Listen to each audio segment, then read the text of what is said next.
Friends, आप सभी को स्वागत है एजीकेसी में। सो फ्रेंड्स, आज का इस वीडियो में हम लेकर आए हैं बहुत ही बड़ा गुड न्यूज़ है। गुड न्यूज़ उन लोगों के लिए मैं लेकर आई हूँ जो लोग बहुत दिनों से इंतज़ार कर रहे थे और बहुत दिनों से वेट कर रहे थे कि कब रेलवे ग्रुप डी की वैकेंसी आए और हम उसका फॉर्म फिलअप करके तैयारी करना शुरू कर दें। तो वो पल आ चुका है। जैसा कि आप देख सकते हैं, नोटिफिकेशन फाइनली जो है जारी हो चुका है।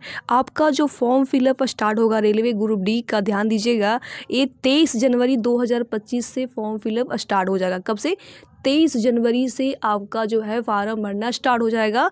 और आपका जो लास्ट डेट रहने वाला है फ्रेंड्स, यहाँ पे ध्यान दीजिएगा, 23 फरवरी 2025। जी हाँ, 23 फरवरी 2025 आपका लास्ट डेट, यानी कि आपका समझ सकते हैं यहाँ पर 1 महीने का, यानी कि 1 महीना का आपको टाइम यानी समय अवधि दिया जा रहा है फॉर्म फिलअप करने के लिए। ठीक है, तो आपको लास्ट डेट को इंतज़ार नहीं करना है, 23 फरवरी का इंतज़ार नहीं करना है, आपको पहले ही जो है फार्म भर लेना है। ठीक है, बाकी इसमें आगे क्या है, सिलेबस क्या है, और जो आपका फ़ी कितना लगने वाला है, तैयारी कैसे करना है, पूरी बात आज इस वीडियो में हम करने वाले हैं। टेंशन मत लीजिएगा, ठीक है, बस इस वीडियो को पूरा कंप्लीट देखिएगा। और चैनल पे आप लोग नए हैं तो आप लोगों से हाथ जोड़ के रिक्वेस्ट है कि प्लीज़ इस चैनल को सब्सक्राइब कर लीजिए, साथ में बेल आइकन को भी ऑन करके रख लीजिए। ठीक है, चलिए फिर हम बात करने वाले हैं फ्रेंड्स कि टोटल वैकेंसी कितना आया हुआ है। तो देख सकते हैं यहाँ पे जो टोटल वैकेंसी जो आया हुआ है आपका 32,438 आपका टोटल वैकेंसी आया हुआ है। ज़्यादा मात्रा में इसको हम नहीं कर सकते हैं, नॉर्मल कर सकते हैं, क्योंकि बहुत टीचर लोग ना, बहुत स्टूडेंट लोग भी ना इंतज़ार कर रहे थे कि जो आपका रेलवे ग्रुप डी का जो वैकेंसी आएगा काफ़ी मात्रा में आएगा, मतलब काफ़ी ज़्यादा आपका वैकेंसी आएगा। बट ऐसा नहीं हुआ। देख सकते हैं हर किसी को दिमाग को हिला दिया रेलवे ने। ठीक है, तो कोई नहीं, जितना भी वैकेंसी आया उसको टेंशन नहीं लेना है, बस अपनी एक सीट पे आपका ना ध्यान देना है कि हमारा एक सीट पक्का हो। ये जो आपका 32,438 है ना, उसमें से कम एक सीट मेरा हो। हर किसी को यही ध्यान में रखते हुए चलना है। ठीक है, बाकी कुछ भी हो, चलिए आगे बात करते हैं हम यहाँ पे। जैसा कि आप यहाँ पे देख सकते हैं, सबसे बड़ा मोटिवेशनल बात यहाँ पे आता है फ्रेंड्स पेमेंट का। यानी हर कोई जॉब करता है अपना पेमेंट को लेकर ही करता है, ऑब्वियसली बात है कि नहीं। तो अब जब आपकी रेलवे ग्रुप डी में जॉब लग जाता है तो कितना पेमेंट मिलेगा? तो जो पेमेंट आपका है ये आपका मिलेगा 18,000 मिलेगा। जी हाँ, पर मंथ। ये आपका स्टार्टिंग सैलरी है, ये नहीं कि लास्ट वाला सैलरी हम बता रहे हैं। स्टार्टिंग जो सैलरी आपका है फ्रेंड्स, आपका 18,000 आपका स्टार्टिंग सैलरी है, यानी कि आपका आगे सैलरी जो है बढ़ेगा। अभी हम बात करने वाले हैं फ्रेंड्स कि जब आप फॉर्म को फिलअप करेंगे तो आपको पैसा यानी कि फ़ी कितना लगेगा, मेल कैंडिडेट से कितना लगेगा, फीमेल कैंडिडेट से कितना लगेगा। ठीक है, तो यहाँ पे ध्यान दीजिएगा, जितने भी आप मेल हैं यानी कि लड़के लोग हैं, उनका जो फ़ी है 500 रुपया लगेगा। कितना? 500 रुपया। टेंशन मत लीजिए, सुनिए मेरी बात को। यदि आपका 500 रुपया फ़ी लगता है, यदि आप एग्ज़ाम में बैठते हैं ग्रुप डी एग्ज़ाम में, बाय द वे आपका रिजल्ट नहीं होता है, तो 400 रुपये जो रुपया आपका है रेलवे ग्रुप डी यानी रेलवे गवर्नमेंट आपको पैसा जो है आपकी अकाउंट में रिफंड कर देता है, 400 रुपया। और 100 रुपया पता है क्या करता है? अपनी तरफ से वो काट लेता है कि ये मेरा है, हमको दे दीजिए, बाकी अब 400 रुपया रख लीजिए।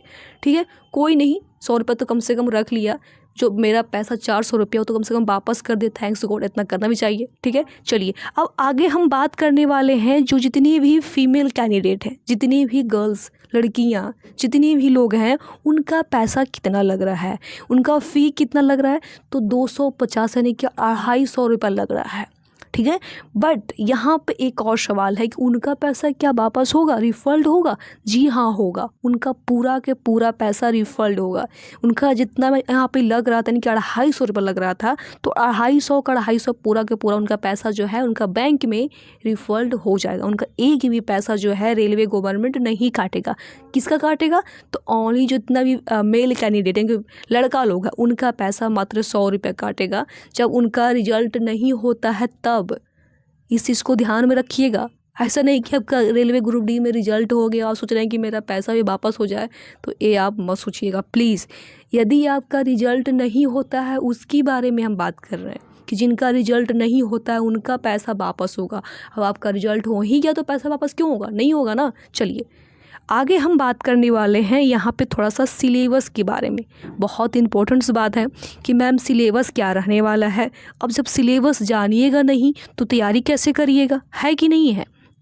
अच्छे आप लोग ना सोच रहे होंगे कि मैम पहले ना इस पे ना 10th को लेकर ITI को लेकर बहुत लोग ना टीचर लोग भी वीडियो बना रहे थे, स्टूडेंट भी कंफ्यूज में थे कि पता ना ITI को ख़त्म किया जा रहा है, पता नहीं 10th पे जो है रेलवे ग्रुप डी आएगा कि नहीं आएगा। तो ये सारे टेंशन ख़त्म कर दिया फाइनली रेलवे ने। ऐसा कुछ नहीं है।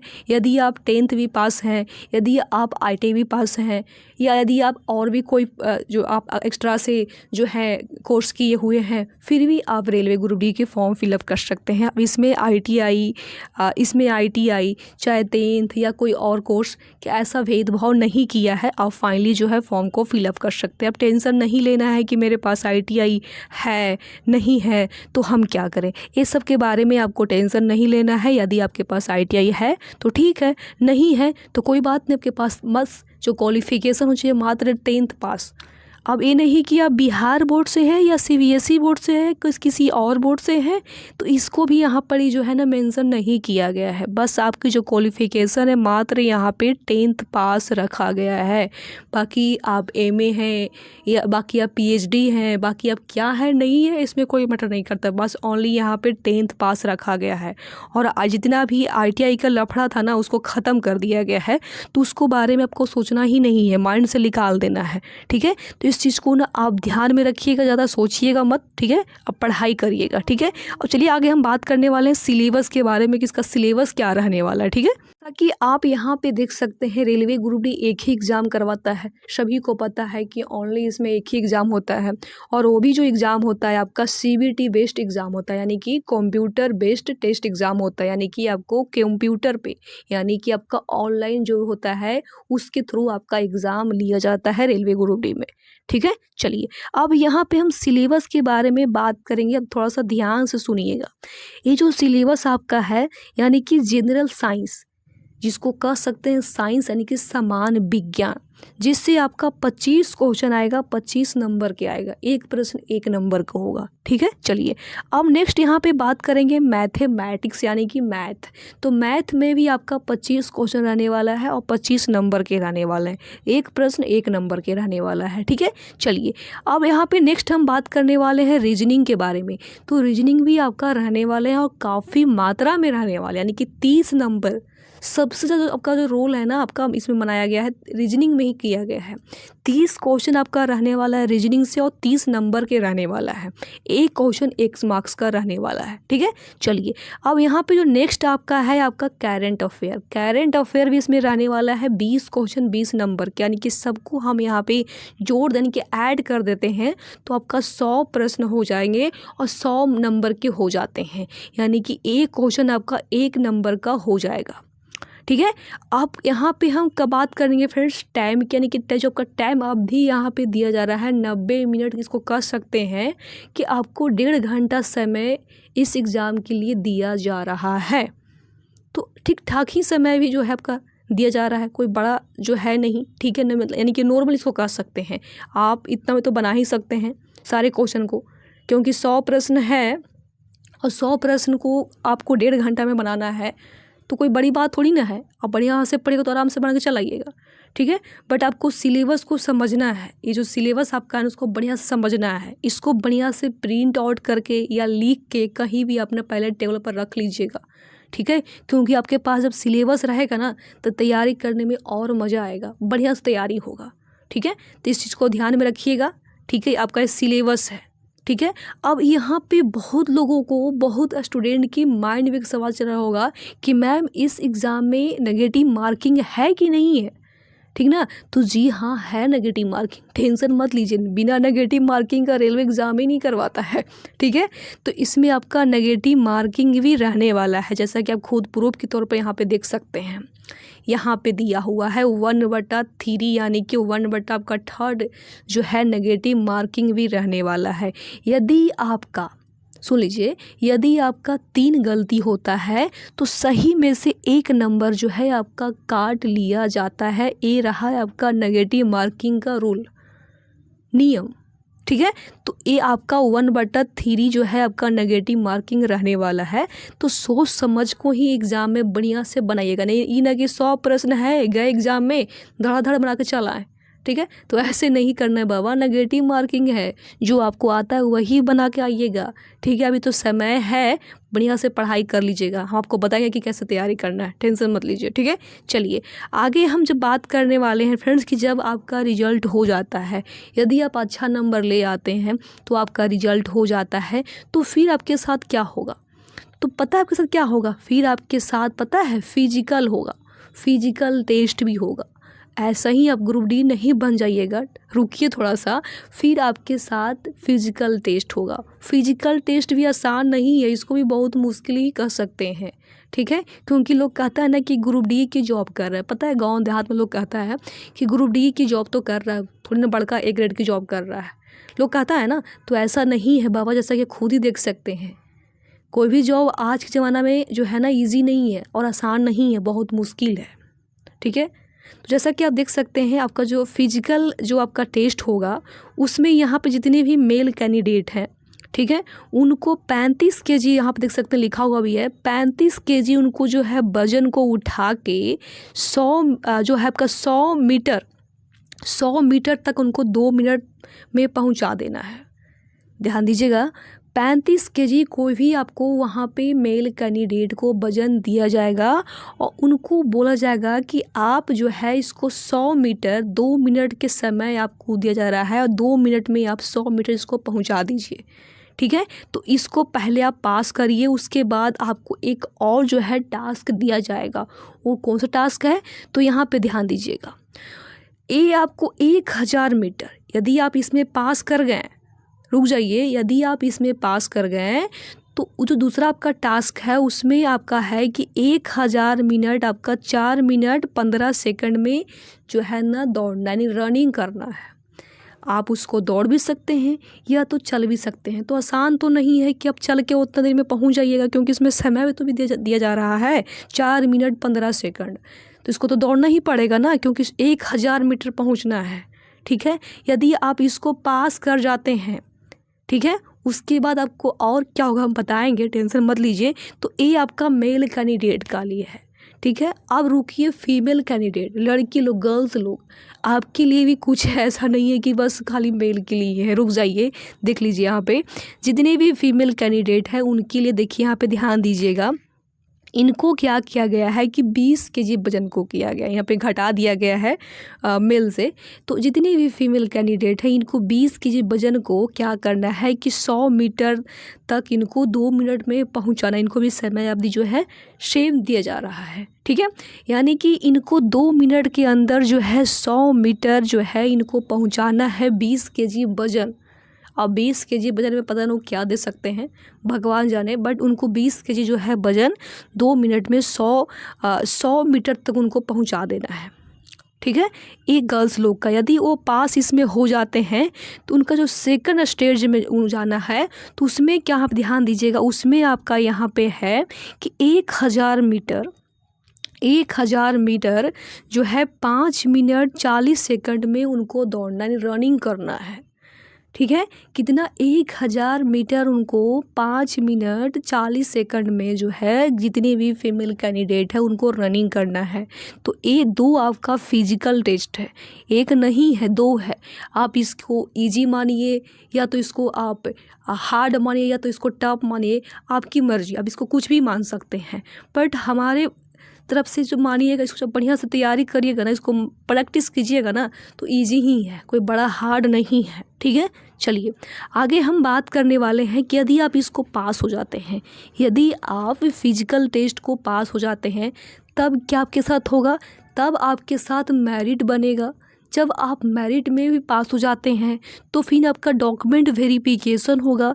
यदि आप डॉक्यूमेंट वेरिफिकेशन में भी पास हो जाते हैं तो फाइनली आपका ज्वाइनिंग लेटर आएगा। जी हाँ, आप लोग सही सुने, फाइनली आपका ज्वाइनिंग लेटर आएगा। फिर आप रेलवे ग्रुप डी में ज्वाइन कर जाइएगा, उसके बाद आपकी जॉब हो जाएगा, फिर आपकी लाइफ बल्ले बल्ले है। उसके बाद हमें थोड़ा सा मिठाई वगैरह भी ला के दे दीजिएगा, तो अच्छी बात रहेगा कि हाँ मैम आप भी बताई थी, ठीक है। कोई नहीं, आप अकेले खा लीजिएगा। बट ये रहा है आपका जो है रेलवे ग्रुप डी का पूरा प्रोसेस, ठीक है। तो इतना आसान नहीं है रेलवे ग्रुप डी, बहुत मुश्किल है, ठीक है। और इसको आप मुश्किल में पूरा लेके बैठ के मतलब बैठ जाइएगा कि बहुत मुश्किल है, मैम कह रही है कि बहुत मुश्किल है, तो फिर कैसे होगा बाबा। उसको आसान बनाना है, ठीक ना, उसको आसान बनाना आपका काम है। और हम तुमको बता रहे हैं कि इसको इजी नहीं लेना ही नहीं कि चलो रेलवे ग्रुप डी का फॉर्म आ ही गया है, भर देते हैं, तैयारी कर देंगे किसी दिन और एग्ज़ाम दे देंगे, तो ऐसे नहीं होता। इसके लिए पढ़ना पड़ेगा, ठीक ना, इसके लिए पढ़ना पड़ेगा, तब उसके बाद आपका रिजल्ट होगा, ठीक है। अब बाकी जो फिजिकल टेस्ट है ना, उसको भी आप थोड़ा सा अभी से शुरू कर दीजिएगा, क्योंकि देख ही रह सकते हैं इसमें रनिंग वगैरह है, वेट वगैरह भी उठा के लेके जाना है, पता ना कहाँ कहाँ उठा के लेके जाएगा, तो उसको भी करना आपको ज़रूरी है, ठीक है। तब आपकी जॉब होगा, तब आपका जो पैसा है ना मिलेगा 18,000 पर मंथ स्टार्टिंग सैलरी, आगे बढ़ेगा, टेंशन मत लीजिए, ठीक है। तो ये आपका सिलेबस है और यही सिलेबस से आपको जो है ना जॉब दिलाएगा, ठीक है। बाकी आपका जो वीक सब्जेक्ट क्या है आप मुझे कमेंट करके बताइएगा। अब बहुत लड़की लोग कहेंगे कि मैम मेरा मैथ वीक है, तो कोई नहीं, मैथ सही हो जाएगा, प्रैक्टिस कीजिए ना। किसका मैथ अच्छा होता है भाई, सबका कुछ ना कुछ बेकारे होता है कि नहीं है। बट इसमें एक अच्छी बात ये है कि इंग्लिश नहीं है, और इसमें क्या रेलवे ग्रुप डी हो गया, चाहे रेलवे किसी भी डिपार्टमेंट रेलवे का हो गया, उसमें आपका इंग्लिश नहीं होता, इंग्लिश सब्जेक्ट नहीं होता है, ठीक है। तो टेंशन नहीं लेना है। जिनका रीजनिंग साइंस और मैथ अच्छा है ना, उनका तो रिजल्ट इसमें कोई रोकने वाला ही नहीं है, ठीक है। और जिनका नहीं भी सही है तो सही कर लीजिए, समय बहुत है, ठीक है। बाकी जो रेलवे का जीके जीएस होता है ना, रेलवे का जीके जीएस हो गया, उसका जितना भी रेलवे का एग्ज़ाम हुआ, जैसे कि आरपीएफ हो गया, एनटीपीसी हो गया, रेलवे ग्रुप डी हो गया, मतलब जितना भी रेलवे डिपार्टमेंट का एग्ज़ाम है हुआ है, उसका सारा प्रीवियस और क्वेश्चन जो है ना, उसका जीके जीएस का मेरे पास उसका बहुत ही रामबाण बुक है मेरे पास। और उस बुक को मैं बहुत जल्द, जी हाँ आप लोग सही सुना, उस बुक का मैं बहुत जल्द अपने चैनल के माध्यम से, अपने चैनल पे बहुत जल्द उस बुक को मैं लेकर आने वाली हूँ। और हर चैप्टर से उसमें उस बुक से, हर चैप्टर से उस बुक से मैं बहुत ही जल्द जो है वीडियो बनाने वाली हूँ और आप लोगों को पढ़ाने वाली हूँ। यदि आप लोग चाहते हैं कि मैम आप बहुत जल्द उस बुक को लेकर आइए, तो मैं बहुत जल्द लेकर चलाऊँगी। बाकी आपको फ्री ऑफ कॉस्ट है, यानी कि फ्री ऑफ कॉस्ट है, आपको एक भी रुपया हम उस बुक के लिए पढ़ाने के लिए पैसा नहीं लेते हैं, क्योंकि हमें पैसा नहीं चाहिए, आप लोग बस पढ़िए, यही काफ़ी है। पे हम बात करेंगे कि आप लोगों को पास पैसा नहीं है और आप चाहते हैं कि मैम हमको घर बैठे पढ़ना है, हमें कोई कोचिंग क्लासेस का फ़ी के लिए पैसा नहीं है, चाहे कोई हमको ऑनलाइन क्लास परचेज करने के लिए भी पैसा नहीं है, कोई बुक वगैरह भी परचेज करने के लिए मेरे पास पैसा नहीं है, तो उनके लिए हम बने हैं, उनके लिए हम बने हैं, इसलिए बने हैं कि उनको फ्री ऑफ कॉस्ट जो है ना अपने चैनल के माध्यम से उनको प्रोवाइड करवाते हैं। स्टडी मटेरियल हो गया, वीडियो हो गया। आप बोलिए कि मैम आप स्टडी मटेरियल में क्या प्रोवाइड करवाती है, तो पीडीएफ करवाते हैं ना। पीडीएफ क्या, तो हर बुक का भी जो पीडीएफ होता है फ्री में प्रोवाइड करवा देते हैं अपने टेलीग्राम ग्रुप में। जो लोग मेरा टेलीग्राम ग्रुप नहीं ज्वाइन किए होंगे तो जाके ज्वाइन कर लीजिएगा, आपको वहाँ पे काफ़ी ज़्यादा जो है ना बुक में वहाँ पे आपको फ्री में मिल जाता है, उसका पीडीएफ फ्री में। और बहुत लोग जो है ना उसका फ़ायदा उठा रहे हैं, जो लोग नहीं उठा रहे हैं तो जाके उठा लीजिए, फ्री में है, तो जाके आप लोग टेलीग्राम ग्रुप ज्वाइन करके वहाँ से फ़ायदा वगैरह उठा सकते हैं। आप लोगों को माइंड में सवाल चल रहा होगा कि मैम टेलीग्राम ग्रुप कहाँ से ज्वाइन करना है। अरे बाबा टेंशन मत लीजिए, हम बता रहे हैं। टेलीग्राम ग्रुप अब जो पता है कहाँ ज्वाइन करना है, वीडियो का डिस्क्रिप्शन बॉक्स में आपको टेलीग्राम ग्रुप का लिंक मिलेगा, वहाँ से जाके ज्वाइन कर लीजिएगा, ठीक है। आप टेंशन दूर हो गया, ठीक है। तो जाकर वहाँ से ज्वाइन कर लीजिए और पढ़िए, किसी भी तरह पढ़ना है पढ़िए, बट रात दिन एक करके पढ़िए, ही नहीं कि आज पढ़ेंगे तो कल पढ़ेंगे, ऐसे नहीं करना बाबा, ऐसे जॉब नहीं होता। आप देख ही रहे हैं कितना ज़्यादा कंपटीशन है, इस कंपटीशन में एक जॉब भी लेना बहुत मुश्किल हो गया है, ठीक है। जो लोग आज कल करते उनके लिए कह रहे हैं, और बाकी जो लोग डेली पढ़ रहे हैं उनके लिए तो आसान है ही है, आप कोई भी जॉब ले सकते हैं। बट अभी जो 2025 है ना, ये अच्छा मौका है, क्योंकि देख ही रहे हैं इलेक्शन आने वाला है, और इस इलेक्शन के समय में आपका कोई एक पोस्ट मिल जाता है, कोई आपका एक पोस्ट में जॉब हो जाता है, तो आपका लाइफ बल्ले बल्ले है, और नहीं होता तो समझ सकते हैं लाइफ कितना बेकार होता है, ठीक है। अब कहिएगा कि मैम लाइफ कैसे बेकार होता है, तो वो तो हम नहीं बता सकते, खुद ही देख सकते हैं जाके अपना गरीबी लोगों को क्या होता है। सारी बात छोड़िए, क्योंकि आज आपके साथ में हम बहुत ज़्यादा समय लिए हैं, क्योंकि थोड़ा सा आपके इम्पोर्टेंस के बारे में ही बात किए हैं, ठीक है। यदि आपको चैनल मेरा पढ़ाने का तरीका अच्छा लगता है तो प्लीज़ इस चैनल को सब्सक्राइब कर लीजिएगा, साथ में बेल आइकन को भी ऑन करके रख लीजिएगा। और ये जो मेरा चैनल है फ्रेंड्स, ये मेरा चैनल नहीं है, क्योंकि आप ही का दोबारा बनाया हुआ चैनल है, क्योंकि ये चैनल पे हम पढ़ाते हैं और आप पढ़ते हैं, ठीक है। तो इस चैनल को आगे बढ़ाना आपका काम है, मेरा काम नहीं है, मेरा काम पढ़ाना है, ठीक है। तो इस चैनल को आगे बढ़ाना है। कैसे आगे बढ़ाना है? तो लोगों के पास शेयर कीजिए ना, अपने दोस्त को, रिश्तेदार को, हर जगह इस चैनल को लिंक शेयर कर दीजिए, ठीक है। बाकी आप लोग खुद ही समझदार हैं इसको कैसे आगे बढ़ाना है। फिर मिलते हैं हम नेक्स्ट वीडियो में, तब तक के लिए बाय बाय, टेक केयर, जय हिंद।